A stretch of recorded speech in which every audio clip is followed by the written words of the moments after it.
Ayolah, hidup cuma sekali. Nggak usah mikir kepanjangan, apapun yang menurut kita menyenangkan lakukan saja. Mabuk, narkoba, have sex, open BO, apapun itu, lakukan saja selagi kita masih ada waktu. Belum tentu besok kita masih hidup, bukan? YOLO! What? It's a thing. It means you only live once. YOLO, you only live once. Hidup cuma sekali. Kita sering mendengarkan ungkapan-ungkapan itu baik dalam lagu, film, atau obrolan di sekitar kita. Benarkah mengejar kesenangan tanpa batas adalah jalan yang bijak? Atau justru, ini adalah jebakan yang membawa kita ke arah kehancuran? Mari kita lihat lebih dalam apa yang disebut dengan filsafat hedonisme, sebuah pandangan hidup yang mungkin lebih relevan dari yang kita duga. Ini adalah salah satu filosofi yang paling mudah untuk dipahami. Are you fucking kidding me? I love hedonism. Oh.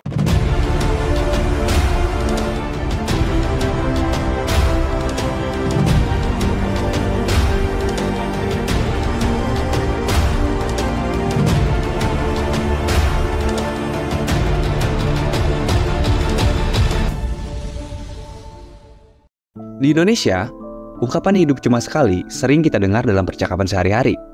Kalimat ini memberikan gambaran hidup yang mengutamakan kesenangan di masa sekarang tanpa memikirkan masa depan terlalu jauh. Kita hidup di hari ini, bukan di hari besok.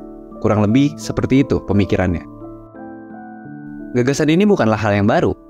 Pada abad ke-4 sebelum Masehi, seorang filsuf bernama Aristippus, muridnya Socrates, sudah mengajarkan prinsip serupa yang lebih dikenal dengan hedonisme. Hedonisme adalah gagasan yang menjadikan tujuan akhir dari hidup adalah untuk mengejar kesenangan dan menghindari rasa sakit.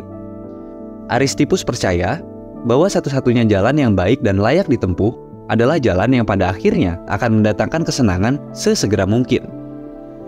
Tentu kita sering mendengar peribahasa, berakit-rakit ke hulu, berenang-renang ke tepian, bersakit-sakit dahulu, bersenang-senang kemudian. Kita sering dibiasakan untuk menahan rasa sakit yang besar dengan iming-iming kesuksesan atau kebahagiaan setelahnya. Sejak kecil, kita dibiasakan untuk belajar di sekolah, di perguruan tinggi, kemudian lulus dan bisa bekerja di perusahaan milik para kapitalis dengan sistem 9 to 5 yang monoton. Atau kita mendaftar menjadi ASN dan menjalani kehidupan membosankan sebagai seorang birokrat.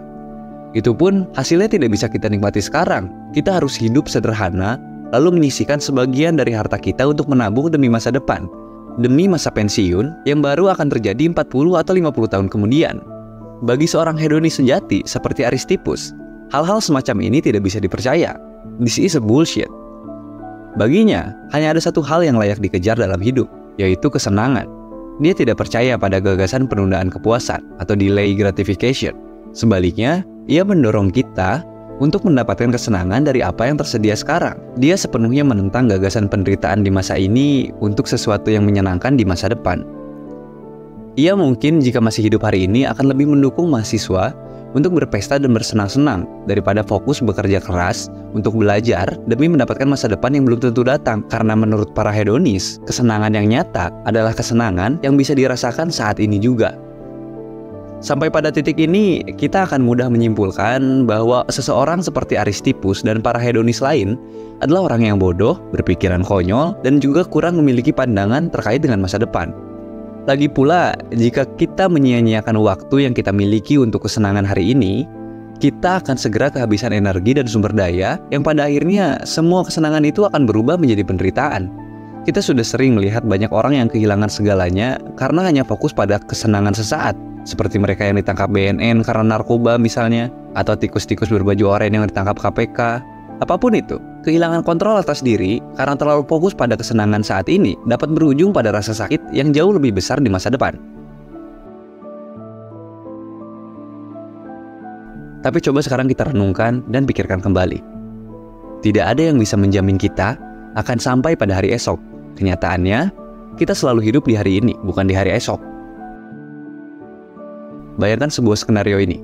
Apa gunanya Anda bekerja keras selama puluhan tahun dan menunda semua kesenangan Anda untuk menikmati masa pensiun jika pada akhirnya ternyata Anda tidak hidup cukup lama untuk merasakan hasil dari kerja keras Anda? Bagaimana jika Anda sudah bersabar dan susah payah demi masa pensiun di umur 60, lalu Anda meninggal beberapa tahun sebelum Anda mencapai usia 60 tahun? Oke, skenario kedua. Katakanlah Anda sampai pada umur 60 tahun, dan akhirnya setelah penantian panjang, Anda akan merasakan masa pensiun yang Anda nantikan selama ini. Namun itu tetap tidak menjamin bahwa Anda akan bahagia. Ada kenyataan pahit yang terpampang jelas di depan mata kita, dan sering kali kita temui pada mereka yang bertahan hidup di usia tua. 1 dari 4 orang akan mengalami gangguan kesehatan yang berat pada usia 60 tahun, stroke, Alzheimer, atau yang lain. Dan semakin Anda bertambah tua, resiko penyakit semakin meningkat. Nah, setelah membayangkan 2 skenario barusan, apakah masih bisa disebut bodoh dan konyol ketika kita memilih untuk menikmati kesenangan yang ada sekarang? Di masa Aristippus hidup, banyak filsuf menentang pandangan ini. Socrates dan banyak pemikir lain membenci gagasan hedonisme karena mengatakan bahwa tujuan akhir dari seluruh keberadaan manusia hanyalah mengejar kesenangan dan menghindari rasa sakit, itu terdengar sia-sia, tidak bijaksana, dan dangkal. Beberapa tahun setelah kematian Aristippus, muncul seorang bernama Epikuros, yang di kemudian hari dianggap sebagai bapak hedonisme modern. Muncul dengan pemahaman yang sedikit berbeda dan ingin memperbaharui gagasan hedonisme. Ia mendefinisikan ulang apa yang kita sebut sebagai kesenangan. Bagi Aristippus, kesenangan adalah ekstase. Kesenangan adalah perasaan gembira yang luar biasa ketika kita menikmati makanan favorit kita, menghembuskan asap rokok ke udara, atau berhubungan seks dengan orang paling menawan di kota. Dan bagi kebanyakan dari kita, ini adalah definisi kesenangan. Namun tidak demikian dengan Epikuros. Bagi Epikuros, kesenangan adalah kondisi ketenangan batin. Epikuros mengajarkan bahwa untuk benar-benar menikmati hidup, alih-alih mendorong orang untuk memanjakan diri dalam kepuasan terus-menerus, Epikuros percaya bahwa makna sebenarnya dari kesenangan adalah membunuh rasa takut terhadap kematian dan Tuhan. Karena hanya dengan begitu, Anda akan dapat sepenuhnya menikmati apa yang ditawarkan kehidupan ini kepada Anda. Ketakutan ini menurut Epikuros adalah sumber utama dari penderitaan manusia. Jika Aristippus hanya mendorong orang untuk mengejar kesenangan dan menghindari rasa sakit, Epikuros percaya bahwa semua manusia pasti melakukan segalanya untuk mendapatkan kesenangan dan menyerap rasa sakit. Manusia tidak perlu didorong atau dipaksa untuk mengejar kesenangan, karena itu adalah sifat alami manusia. Untuk memahami gagasan Epikuros, bayangkan hal ini. Lihatlah bagaimana bayi kecil yang baru lahir memandang dunia di sekitarnya. Mereka belum benar-benar memahami bagaimana dunia bekerja, tetapi sejak lahir, secara alami mereka akan memahami 2 hal, yaitu kapan sesuatu terasa baik dan kapan sesuatu terasa buruk. Ketika sesuatu terasa baik dan nyaman, bayi itu akan gembira, tertawa, tersenyum, dan bahagia. Ketika sesuatu terasa buruk dan tidak nyaman, bayi itu akan menangis karena ia ingin rasa sakit atau rasa tidak nyamannya berhenti dan ingin kembali ke keadaan menyenangkan yang lebih nyaman. Sampai di sini, mungkin Anda mulai dapat mengerti bagaimana cara berpikir hedonisme sebenarnya. Tapi tetap saja, ini tidak menunjukkan adanya kebijaksanaan karena hanya memikirkan kepentingan sendiri, self-centris, egois. Jika kita semua hanya mengejar kesenangan, lalu bagaimana dengan tindakan menolong orang tanpa pamrih? Bagaimana dengan tindakan yang dilakukan semata-mata untuk meringankan beban orang lain atau mengurangi rasa sakit bagi orang lain dan bukan untuk diri kita sendiri? Bagaimana orang-orang hedonis menjelaskan itu semua? Apakah seorang hedonis adalah orang yang tidak bisa mempedulikan orang lain yang tidak ada kaitannya dengan kebahagiaannya sendiri? Nah, dalam ide-ide hedonistik, hal-hal seperti menolong orang lain yang tidak berkaitan langsung dengan kepentingan pribadi mereka dapat menimbulkan rasa heroik, bangga, berguna, diakui, dan bernilai, yang akhirnya diproses oleh otak sebagai perasaan yang menyenangkan. Jadi, orang-orang hedonis bisa saja menolong orang lain, karena itu tetap dapat dianggap sebagai kesenangan yang mereka kejar. Meskipun tetap saja tujuannya tidak tulus, karena akhirnya kesenangannya terletak pada rasa kepuasan pribadi, bukan pada orang yang ditolong. Dalam ajaran hedonisme ada 2 jenis kesenangan. Yang pertama kesenangan yang bergerak, yang kedua kesenangan yang statis. Kesenangan yang bergerak atau moving pleasure adalah saat kita memuaskan suatu hasrat. Misalnya ketika kita lapar kita makan, ketika kita haus kita minum, atau ketika kita ngantuk kita tidur. Sementara yang kedua, kesenangan yang statis atau static pleasure, ini semacam perasaan damai setelah hasrat terpenuhi. Pada titik ini, kita akan merasakan kepuasan dan kesenangan dan terus merasakannya hingga rasa senang itu digantikan oleh rasa sakit. Karena menurut Epikuros, kesenangan adalah ketiadaan rasa sakit dan ketiadaan rasa sakit adalah kesenangan. Tidak ada yang berada di antara keduanya. Namun bahkan dengan cara yang lebih sederhana untuk menjelaskan hedonisme ini, banyak orang masih tidak setuju dan memandang sinis pada gagasan ini. Ini karena bagi kebanyakan orang sulit menerima bahwa kesenangan adalah satu-satunya tujuan. Coba sekarang kita renungkan dan pikirkan kembali. Jika kesenangan adalah satu-satunya tujuan hidup, lalu apa yang dapat kita simpulkan dari hal-hal seperti menemukan makna hidup, meraih hal-hal yang hebat, membangun hubungan jangka panjang, menjadi ahli di bidang tertentu, atau hidup menjadi orang yang religius, atau menjunjung tinggi ideologi misalnya Pancasila atau nasionalisme? Apa makna dari perjuangan hidup? Semua hal yang disebutkan tadi tidak bisa dilakukan hanya dengan bersenang-senang. Pasti ada sesuatu hal yang dikorbankan dan itu menyakitkan, bukan? Penganut paham hedonisme mungkin akan berargumen bahwa segala hal di dunia ini pada dasarnya tidak memiliki nilai apapun, dan segala sesuatu dapat menjadi memiliki nilai ketika kita memperoleh kesenangan dari melakukannya. Namun bagaimana kita memahami hal-hal seperti menjalankan perintah agama yang jelas tidak selalu menyenangkan, bahkan seringkali hal itu membatasi jenis kesenangan yang bisa kita dapatkan. Jika Anda seorang muslim misalnya, Anda tidak bisa melakukan seks semau Anda tidak bisa minum alkohol, Anda juga tidak bisa tidur sepuas Anda karena Anda harus bangun di pagi buta untuk sembahyang. Anda bahkan harus bersusah payah menahan lapar dan haus sepanjang hari ketika Anda puasa. Jika memang secara alami, kesenangan adalah tujuan hidup manusia seperti yang dikatakan oleh orang-orang hedonis, mengapa ada orang-orang yang merasakan kebahagiaan dan kepuasan setelah mereka menjalankan agama mereka? Dan bagi mereka, hidup dengan banyak aturan itu lebih baik daripada kesenangan yang mereka tinggalkan sebagai konsekuensi dari keimanan mereka. Jika memang hanya kesenangan diri sendiri yang menjadi tujuan hidup manusia, orang-orang tidak akan pernah memperjuangkan kebaikan bersama jika hal itu dapat mempengaruhi mereka secara negatif. Misalkan, Anda mahasiswa.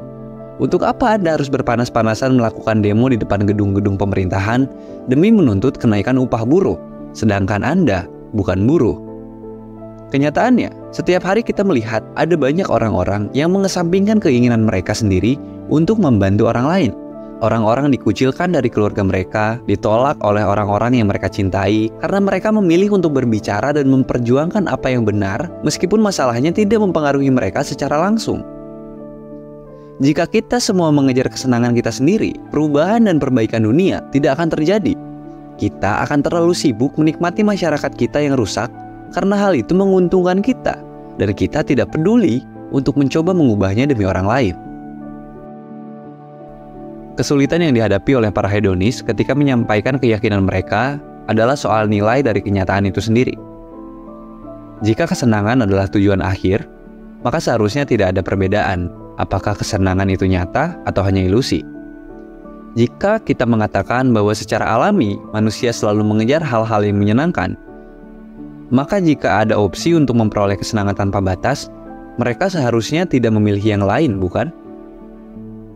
Untuk menjawab pertanyaan ini, Robert Nozick menciptakan sebuah eksperimen pikiran yang disebut dengan experience machine. Mirip seperti scene ketika Morpheus menawarkan pil merah dan pil biru kepada Neo dalam film The Matrix. Eksperimen ini meminta kita memasuki dunia di mana para filsuf merancang sebuah mesin yang dapat melakukan simulasi dunia nyata yang menjamin pengalaman penuh kesenangan tanpa ada rasa sakit sedikit pun. Syaratnya, Anda harus meminum suatu obat untuk melupakan realitas Anda saat ini. Tapi Anda tidak akan merasakan perbedaannya. Pengalaman Anda dalam dunia simulasi akan sulit dibedakan dari realitas yang sebenarnya. Anda seperti benar-benar hidup dalam simulasi itu. Dan Anda tidak akan pernah sadar bahwa sebenarnya Anda sedang dalam dunia simulasi. Kehidupan Anda yang penuh duka di kehidupan nyata akan digantikan dengan kesenangan tanpa batas di dunia simulasi. Anda akan bisa menjadi apapun yang Anda inginkan di dunia simulasi itu. Terdengar menarik? Namun, hasil dari penelitiannya tidak ada orang yang mau untuk masuk ke dalam dunia simulasi itu. Semua orang selalu memilih untuk tetap berada di dunia nyata seperti sekarang ini. Karena pada akhirnya, hidup yang tidak nyata tidak ada artinya dan tidak berarti.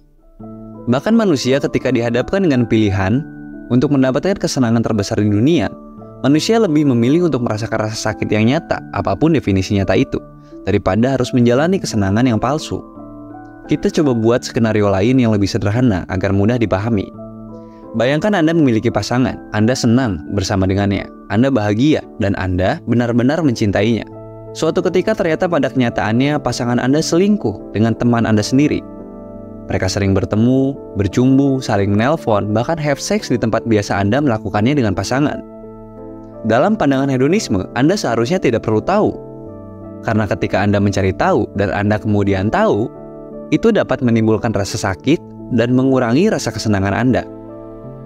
Ketika Anda tidak tahu yang sebenarnya terjadi soal perselingkuhan itu, Anda sebenarnya sedang ada dalam dunia simulasi Anda sendiri. Dunia yang penuh dengan kesenangan dan kebahagiaan, tetapi tidak sesuai dengan realitasnya. Ini semua terkait dengan pilihan kita dalam hidup. Seberapa penting sebenarnya bagi kita untuk mengetahui realitas?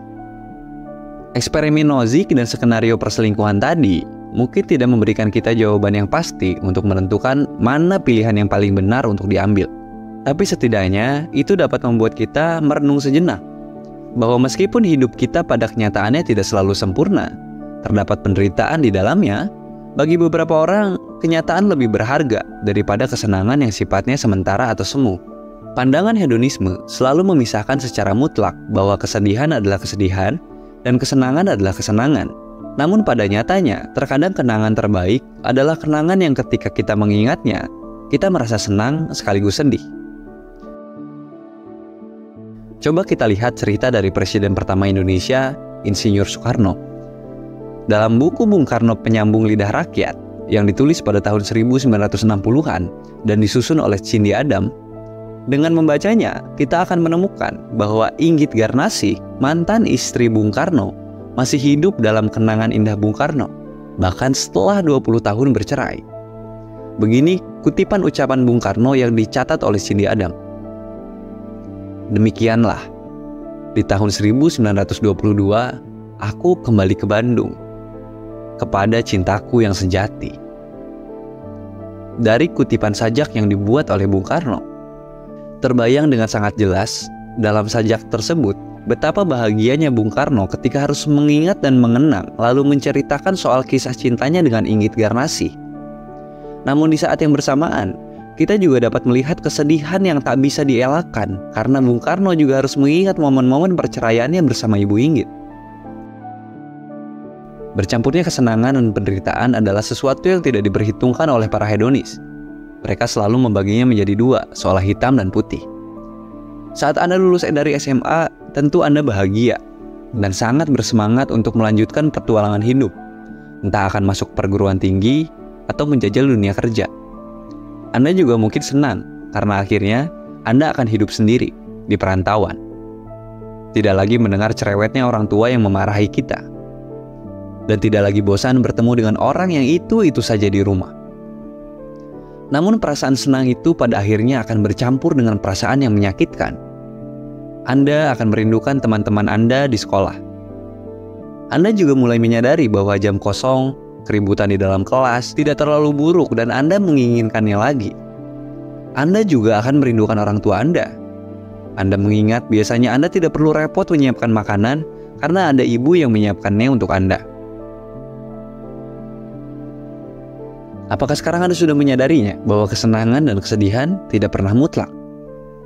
Hedonisme tidak pernah disukai dalam masyarakat modern, karena itu membuka pintu bagi jebakan yang dapat dengan mudah Anda masuki. Kesenangan adalah keinginan yang tidak akan pernah terpuaskan. Ini akan menjadi hal yang sangat melelahkan. Ketika Anda sumpek, Anda mabuk.